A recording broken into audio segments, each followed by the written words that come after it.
No, no, no, ओ no. बगैर का तू से गप्पा मारे तुम इसको पार के पार बंदा फंस गया बहुत बच्चा एक जंगल दे गया मुझको एडा बजा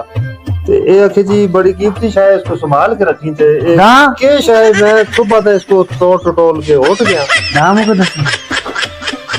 जी ये तो मोबाइल है बड़ी कीमती शायद वो के बला होती है वो इस पे तुसी जे भी चीज देखो दुनिया दी हर एक शय दी है गल्ला शल्ला इस पे तू कहा था भाई उसके वीडियो चलाता तू जी पुराने दौर बड़ा पैदे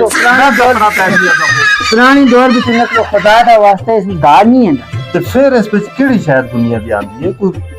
पता तो चले ना तुम सलाम इजाजत बस जा बैठे मेरे कोल इजाज बच्चा ए निकाह किते छोड़ गया है ते ए दबा जाती बहुत दास्ता इस पे दुनिया दी हर शय आंदी है ते मैं इसको पूछा कहा भी आंदा है ते तू इसको देख भाई कोई है इस पे कुछ है इस ਵਿੱਚ ਇਹਦਾ ਦੁਨੀਆ ਦੀ ਜਿਹੜੀ ਨਾ ਹਰ ਚੀਜ਼ ਇੰਦੀ ਹੈ ਖਬਰਾਂ ਹੋ ਗਈਆਂ ਗਾਣੇ ਹੋ ਗਏ ਫਿਲਮਾਂ ਇਹ ਚੀਜ਼ਾਂ ਵੀ ਇੰਦੀਆਂ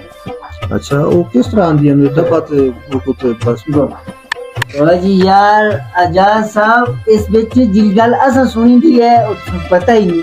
ਤੁਸੀਂ ਕੀ ਸੁਣਿਆ इस बिच गपशप No, no, no, ओ no. बगैर का तू से गप्पा मारे तुम इसको पार के पार काम को कहा बा ए जड़ी तुझे जान लाई जा हां जहाज बचा ए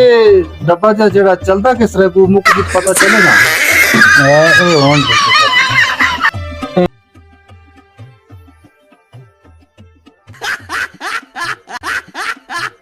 इन्ना लिल्लाह बंदा फंस गया जी नाज़रीन इस स्टोरी ਵਿੱਚ ਅਸੀਂ ਤੁਸਾਂ ਕੋ ਇਹ ਪੈगाम देना चाहते हैं कि जी टेक्नोलॉजी है उस पे मोबाइल कंप्यूटर या किसी किस्म की भी डिवाइस है वो इंसान की जरूरत दे इस्तेमाल वास्ते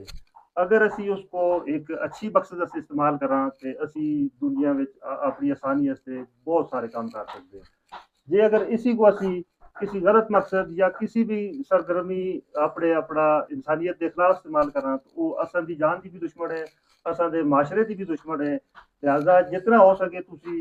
इस मोबाइल डिवाइस का या कंप्यूटर है या जो भी टेक्नोलॉजी है उसका इस्तेमाल तुसी सिर्फ जरूरत के मुताबिक करो और इसकी वजह तो जो माशरे में बिगाड़ आ रहे हैं असन के रिश्ते टुट रहे हैं जिथे चार बंदे आके बहते हैं वो आपस में एक दूसरे का हाल वाल नहीं पूछते कोई उसकी जिंदगी के मुतल्लिक परेशानी के मुतल्लिक नहीं पूछते सिर्फ उसको खोल के बस